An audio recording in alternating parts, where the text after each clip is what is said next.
अस्सलाम वालेकुम स्टूडेंट्स, क्या हाल चाल? ठीक है। मेरा नाम आज़म अली ताहिर है। लिफ्टिंग प्लान में इस्तेमाल होने वाले डायनामिक ब्लॉक के लिए जो हमारी क्लासेस लेसन चल रहे थे, उसमें आज हमारे पास लास्ट लेसन है 20। इसके अंदर हम जो चीज़ें सीखेंगे वो है कॉन्स्टेंट पैरामीटर्स रहेंगे। ठीक है। तो बाकी ये जब ये हमारे सारे ऑलरेडी आज ये लास्ट लेसन है, इसके बाद हम कोई ना कोई प्रोजेक्ट या कोई ऑब्जेक्ट बनाना शुरू करेंगे जिसके अंदर हम जो पैरामीटर्स हैं ये इनको अप्लाई करके फिर उनको कैसे वर्क में लाते हैं, एक्शन कैसे करते हैं, वो सारी चीज़ें अभी तो हम सीख रहे हैं। तो इनका जो रिज़ल्ट है वो बाद में जब कोई ऑब्जेक्ट बनाएंगे तो तब होगा। ठीक है। तो आज के लास्ट लेक्चर के अंदर हमारे पास है कॉन्स्टेंट पैरामीटर। मैं दिखा दूँ आपको ये कहाँ मिलेगा। आपको ये यहाँ पे जाकर मिलेगा आपको कॉन्स्टेंट पैरामीटर के अंदर। ठीक है। अच्छा, सबसे पहले आपके पास आता है पैरामीटर, उसके बाद एक्शन आता है, उसके बाद पैरामीटर सेट आता है और कॉन्स्टेंट आता है। अगर आप ध्यान से देखें तो हमारे पास जो आज है वो है अलाइन, हॉरिजॉन्टल, वर्टिकल, एंगुलर और इसके साथ है रेडियस और डायमीटर। ठीक है। आज हम ये करेंगे 3 और 3 6। ठीक है। तो आपको नज़र आ रहा होगा कि इसके अंदर हमारे पास तो ये 4 ऑप्शन होते हैं। ये 5वां ऑप्शन मैंने कहाँ से ले गया हूँ। ठीक है। ये एक यूज़र होता है कि मतलब आप कोई भी बना सकते हैं। अब मेरी जितनी भी फेवरेट हैं इसके अंदर इसके अंदर इसके अंदर इसके अंदर, तो मैं उन सबको कलेक्ट करके अपना एक यहाँ से ड्रॉप डाउन एक ऑप्शन बना के उसके अंदर उन सबको कॉपी पेस्ट करके रख सकता हूँ। ठीक है। तो पहले मैं आपको ये बताता हूँ ये कैसे बनता है, उसके बाद फिर हम अपने काम की तरफ चलेंगे। यहाँ पे मैं किसी भी जगह पर राइट क्लिक करूँगा। ठीक है। तो यहाँ पे ये सारी चीज़ें न्यू टेम्पलेट, डिलीट, उसका रीनेम, ये कस्टमाइज, ठीक है, ये सारी चीज़ें हैं। तो आपने यहाँ पे जाके न्यू प्लेट पे क्लिक करना है। ठीक है। यहाँ पे आप इसका नाम कुछ भी दे दें। मैं 8888 करके 48 का नाम दे देता हूँ। ठीक है। अब मेरे पास ये भी है, ये भी है, ये भी है। ठीक है। तो अब मेरे पास ये पैरामीटर सेट है। इसके अंदर मैं चाहता हूँ रोटेशन वाला जो ऑप्शन है वो मैं ज़्यादा यूज़ करता हूँ, तो उसको उठा के अपने एक ड्रॉप डाउन में डाल लूँ। तो क्लिक करेंगे, राइट क्लिक करके इसको कॉपी करेंगे, अपने वाले में जाके यहाँ पे कंट्रोल V कर दें। नहीं तो आप कंट्रोल यहाँ से पेस्ट कर सकते हैं। ठीक है। उसके बाद दोबारा आ जाएँ कॉन्स्टेंट के अंदर, यहाँ से आपको फिक्स चाहिए, राइट क्लिक करें, कॉपी करें, इधर लाएँ, जाके अंदर आके पेस्ट कर दें। ठीक है। उसके बाद आप यहाँ पे क्लिक करें, आपके पास ये सारी चीज़ें रीनेम करना है आपने इसको। ठीक है। उसके बाद डिलीट करना है या एक और नई बनानी है या पेस्ट करना है। पेस्ट तो ऑलरेडी आपके पास है, तो आप जितनी बार पेस्ट करते जाएंगे उतने उतने लाख बनते जाएंगे। ठीक है। अब उसके बाद है व्यू ऑप्शन। व्यू ऑप्शन में जाएंगे, आपको ये वाले निशान छोटे दिखाने हैं, बड़े दिखाने हैं। आप जितना बड़ा करके इसको ओके करेंगे ये सिंबल उतने बड़े हो जाएंगे। फिर जाते हैं यहाँ पे व्यू ऑप्शन में जाके आप दिखाएंगे आइकॉन ओनली। आपको सिर्फ ये जो छोटी छोटी डायग्राम ये मिलेगी, इनके नाम नहीं शो होंगे। ठीक है। इस तरह। अब उसके बाद आगे ऑप्शन है कि आप इनको एक लिस्ट में लिखना चाहते हैं, जैसे ऊपर इसका आइकन और नीचे नेम हो, इस तरह। ठीक है। इस तरह आप नीचे चलते जाएंगे तो बढ़ते जाएंगे। ये भी ऑप्शन है आपके पास। बेसिकली हम तो ये लास्ट वाला ऑप्शन यूज़ कर रहे हैं। ठीक है। अच्छा, यहाँ पे है करंट प्लेट्स। अच्छा, ये हमारे पास करंट प्लेट्स, इस पर क्लिक करेंगे तो यहाँ पे ऑल करूँगा तो ये जितने बाकी हैं पैरामीटर एक्शन, इन सब के अंदर ये चेंजिंग हो जाएगी। अभी तो इसके अंदर जाऊँगा, इसको एक बार कैंसिल करता हूँ। दूसरों के अंदर वो नॉर्मल बाय डिफ़ॉल्ट सेटिंग में ही है, जब इसके अंदर आऊँगा तो बड़े नज़र आते हैं। तो ये चीज़ होती है, कभी कभार बंदे को ना कुछ को आई साइड प्रॉब्लम होता है, वो इतनी चीज़ नहीं कर सकता, तो उसके लिए होता है कि आप छोटे बड़े अपनी मर्ज़ी से कर सकते हैं। अब मुझे ये प्लेट नहीं चाहिए तो मैं राइट क्लिक करके इसको डिलीट कर देता हूँ। ठीक है। डिलीट करके इसको डिलीट कर देता हूँ। डिलीट करने के बाद मैं अब हमारा जो काम है वो कॉन्स्टेंट पे जाता हूँ। कॉन्स्टेंट में जाने के बाद हमारे पास है align, horizontal, vertical and angular. ठीक है। तो ये चीज़ें मैंने आपको ऑलरेडी सिखा दी हैं कि हम अपना कैसे एक ऑप्शन बनाते हैं। जैसे कि ये मुझे इसमें से जो मैक्सिमम यूज़ वाली वो मैंने अपनी एक साइड पे रख ली है। अब कभी भी ऑटोकैड बंद करके ओपन करेंगे तो ये वाली ऑलरेडी बाय डिफ़ॉल्ट खुली होगी। आप उसके बाद इसको क्लिक करके राइट क्लिक करके, ये तो इसकी बाय डिफ़ॉल्ट है। ठीक है। ये इनमें से कुछ डिलीट हो जाते हैं। ठीक है। ये डिलीट कर देंगे तो इसमें से एक ऑप्शन कम हो जाएगा। फिर क्लिक करके इसको डिलीट कर दें तो 2 कम हो जाए, पीछे 3 रह जाएगी। तो इसी तरह आप इसकी सेटिंग करके अपने मुताबिक कर सकते हैं। तो हमारा ये जो आज का लेसन है वो इनके बारे में मैं आपको एक चीज़ बता दूं कि अभी तक हम क्या कर रहे थे कि कोई भी लाइन लगाते हैं। फॉर एग्जांपल एक मेरे पास लाइन है, इसको मैं लिख देता हूँ 105। 105 तो कम है, इसको डिलीट करके क्लिक करता हूँ, ये एंटर करता हूँ, इसको 1500 लगाता हूँ, 1500 mm। ठीक है। ये 1500 की लाइन लग गई। अब मैं इसके ऊपर डिमेंशन लगाता हूँ DLI। अब आप देखें कि मेरी एक लाइन लगी है, उसके बाद जो मेरा दूसरा स्टेप है मेरा उसको उसकी डिमेंशन चेक करना। ठीक है। तो अब इसमें यह है कि लाइन को जैसे मैं बढ़ाऊँगा, ठीक है, उसके बाद मेरी डिमेंशन बढ़ेगी।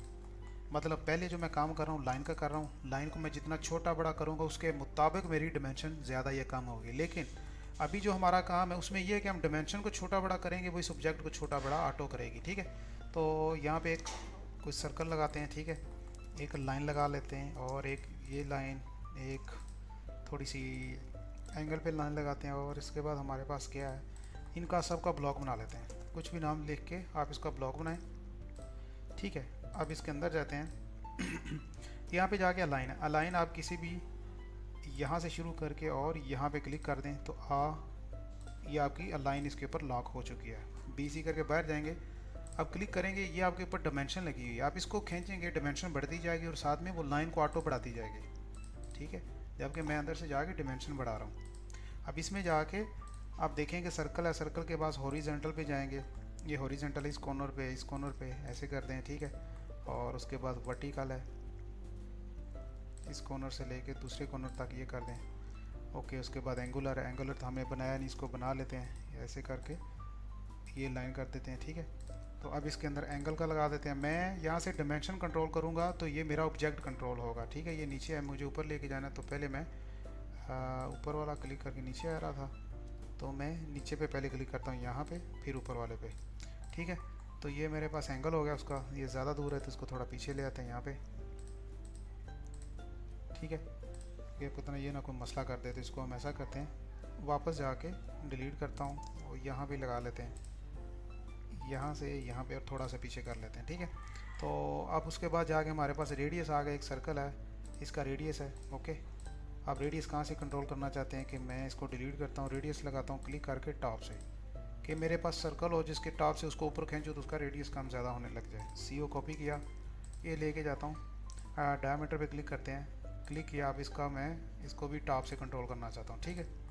अब ये सारे हमने डायमेंशनें लगाई हैं, इन डायमेंशनों की वजह से हम अपना जो ये पैरामीटर्स हैं सारे, ठीक है, डायमेंशन पैरामीटर्स है तो अब हम इनको आगे या पीछे करेंगे तो उससे हमारा ऑब्जेक्ट होगा वो मूव या जो ऑब्जेक्ट फ़र्क पड़ेगा, ठीक है।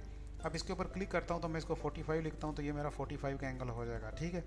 लेकिन हमने क्या किया कि इसको प्रॉपर इसको इसके साथ जोड़ने के बाद हमने इसको लगाया, पॉली लाइन से लाइन लगाई थी, शायद आपको याद हो, इस तरह पॉली लाइन से अगर ये लाइन रहेगी तो यहाँ से ये उसके साथ मुड़ेगी। इसको पहले ठीक करते हैं एक लाइन ये लग गई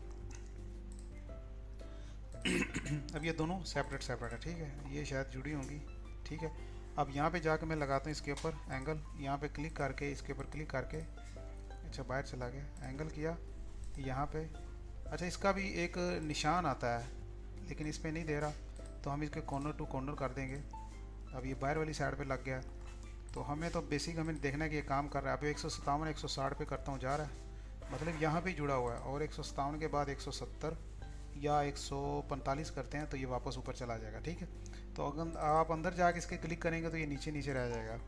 अच्छा कुछ लोगों के कमेंट आता है मेरी वीडियो के कि मेरी जो बोलने की स्पीड है वो ज़्यादा है, तो आप भाइयों से रिक्वेस्ट है कि अगर आप मेरा जो भी लेक्चर है स्टार्टिंग से देखेंगे तो आपको कोई प्रॉब्लम नहीं आएगी। अभी हम ऑलरेडी पीक लेवल पे हैं, हमारा ये लास्ट लेक्चर है, तो अभी तक तो मेरा स्पीड बनाना बनता भी है, ठीक है। तो डोंट वरी, आपको अगर इस चीज़ की समझ नहीं आती तो आप वीडियो को स्लो डाउन करके देखें या 1 से 2 बार देखें तो इंशाल्लाह आपको समझ आ जाएगी। फिर भी नहीं आती तो आप डायरेक्ट 95 96 पे जाने से बेहतर है कि आप 1 2 3 से स्टार्ट करें, ठीक है। अच्छा ये हो गया, तो यहाँ पे अभी मैं इसको BC करके बाहर जाके दोबारा देखता हूँ इसको। अभी यहाँ से 45 कर रहा हूँ तो ठीक है, ये इधर जुड़ा भी हुआ है, और यहाँ से अगर 90 करूँगा तो बिल्कुल सीधा चला जाएगा। और 90 के बाद इसको यहाँ पे आपको नज़र आ रहा है, साथ में लिख भी रहा है, तो हम मतलब किसी भी डिग्री को निकालने के लिए उसी वक्त आप कभी कभार इसको क्रेन पे रखते हैं, तो फॉर एग्जांपल क्रेन का बूम ये जा रहा है तो आप इसको फॉर एग्जांपल इसको उठाएं, ये सिंपल एक बनाओ, इसको यहाँ से उठाएं, इसका मूव पॉइंट यहाँ पे हो, जबकि अब इस ब्लॉक का मूव पॉइंट ये है, तो आपने सिर्फ ये बना के रखा हो तो इसका मूव पॉइंट यहाँ पे होगा, यहाँ से उठा के आप बूम पे रखें, बूम पे रखने के बाद सिंपली इसको क्लिक करके वापस लाएँ तो आपका बना बनाया उसी वक्त डिग्री लग जाएगी, ठीक है। तो अब इसके अंदर शो नहीं हो रही, उसकी वजह ये है कि अगर हम इसके ऊपर DAN लगा दें यहाँ से लेके यहाँ तक, तो अब इसके ऊपर डिग्री शो हो रही है। अब जैसे इसको मैं कम या ज़्यादा करूँगा तो वो भी इसके साथ बढ़नी चाहिए, लेकिन नहीं बढ़ रही क्योंकि ये एक ब्लॉक के अंदर है और ये बाहर है। तो आप इसके अंदर जाके डायमेंशन लगाएंगे तो ऐसा काम करेगी, ठीक है। DAN लगाता हूँ यहाँ से यहाँ पे, ये मेरे पास डायमेंशन अभी छोटी शो हो रही है, लेकिन क्लिक करें, राइट क्लिक करके रीसेट करें, इसको ऊपर ले जाना चाहिए, उसको नहीं लेके जा रहा, कोई इशू होगा कोई मसला नहीं, आप इसको प्रैक्टिस कर लें, नहीं है तो आप सिंपली अगर आपके पास हो रहा है, ये किसी ऑटो कैड में ये आपको ऑप्शन देगा, सिंपली आप यहाँ से इसको डिमेंशन लगा लें बस। आपको वो बूम का जो डिग्री एंगल सीधा करने के लिए आपके पास एक छोटा सा ऑप्शन रहेगा, आप इसको यूज़ कर सकते हैं। ठीक है, आगे लाइन है, लाइन का तो सिंपली सीधी सीधी लाइन है। हॉरिजॉन्टल भी सीधी सीधी लाइन लगेगी, वर्टिकल है, ये आप डिमेंशन को आगे पीछे करेंगे तो आपकी लाइन आगे पीछे होगी। ये रेडियस है, यहाँ से क्लिक करके आप इसको 50 बताएं, ऑलरेडी ये अभी 49-20 है, काफ़ी रेडियस है, तो आप इसको रेडियस कंट्रोल कर सकते हैं। जबकि सेम रेडियस का अगर सर्कल में लगाऊंगा तो यहाँ पे अब ये देखिए अंदाज़न, अब इसमें क्लिक करता हूँ तो ये मुझे 83 बता रहा है। अब इस पर क्लिक करूँ तो ये से डबल बताएगा, 1600 बताएगा, क्योंकि ये डायमीटर यहाँ से लेके यहाँ तक है, तो ये रेडियस है और ये डायमीटर है। तो अब इसमें क्या रहेगा हमारे पास, ब्लॉक के अंदर दोबारा जाते हैं, यहाँ पे जाके हमारे पास लाइन, हॉरिजॉन्टल, वर्टिकल, एंगुलर सारी चीज़ें हो गई हैं। ठीक है, तो ये चीज़ मैंने आपको बनाना सिखा दिया है कि आप अपने जो फेवरेट कमांड्स उसको कैसे अपनी एक लिस्ट में रखते हैं। ठीक है, उसके बाद पैरामीटर, ये बेस पॉइंट, ये तकरीबन ये जो पूरा टेबल है ये हमने सारा कर लिया है। तो इंशाल्लाह जो भी नेक्स्ट लेक्चर होगा उसके अंदर हम कोई ना कोई चीज़ बनाएंगे, कोई ऑब्जेक्ट बनाएंगे जिसको हम इन पैरामीटर के थ्रू कंट्रोल करके एक प्रॉपर डायनामिक बनाएंगे, जिसमें हम ये आपको अभी सारी चीज़ें ऐसे अजीब सी नज़र आ रही हैं। ये कैसे नज़र आ रही हैं, जैसा कि मैंने आपको यहाँ पे बताया था कि मेरे पास एक क्रेन है, आपको थोड़ा सा उसका व्यू दिखाता हूँ कि मेरे पास क्रेन है। इसको ओपन करने के लिए डबल क्लिक करें, यहाँ से इसका नेम है, नहीं हो रहा तो आप BC करें, बी एडिट करें, बी एडिट कमांड डालेंगे तो इसमें आपका वही आपने नेम ओपन करना है जो आप वहाँ से देखें। ये वाला इसको ओके करता हूँ। ठीक है, तो अब ये देखिए जैसे आपको यहाँ पे कीचड़ पिलर नज़र आ रहे हैं, तो सेम जो आप अभी काम शुरू कर रहे हो तो उसमें भी ये चीज़ें आपको नज़र आना शुरू हो गई हैं। अब ये तो सामने हमने सिर्फ एक चीज़ लगाई है, अब इसमें जब तरह तरह की चीज़ें लगा के उनको एक प्रॉपर चीज़ बनाएंगे तो वो आपको एक अच्छा लुक देगी, और जैसे आप BC करके बाहर आएंगे तो आपकी चीज़ प्रॉपर काम करेगी। ठीक है, तो आई होप आपको ये वीडियो अच्छे तरीके से समझ आएगी। आप लोग इस पर प्रैक्टिस करें, इंशाल्लाह जो हम नेक्स्ट चीज़ होगी स्टार्ट करेंगे तो मैं नहीं चाहता कि मेरे स्टूडेंट उसमें फंस जाएँ। ठीक है, आप लोगों को ये सारा काम करना आता होगा तो इंशाल्लाह हम उसमें एक अच्छे स्केल पे, अच्छे स्टाइल में एक अच्छी चीज़ बना सकते हैं, जिसको हम किसी भी एंगल पे मूव करें, रोटेट करें तो वो उसमें जो मैग्नेटिक फोर्स है या उसकी बॉन्ड है वो टूटेगी नहीं, एक ब्लॉक जुड़े से जुड़ा ही रहेगा। ठीक है, तो इंशाल्लाह मिलते हैं नेक्स्ट वीडियो में। अपना ख्याल रखिए, तब तक के लिए अल्लाह हाफिज़।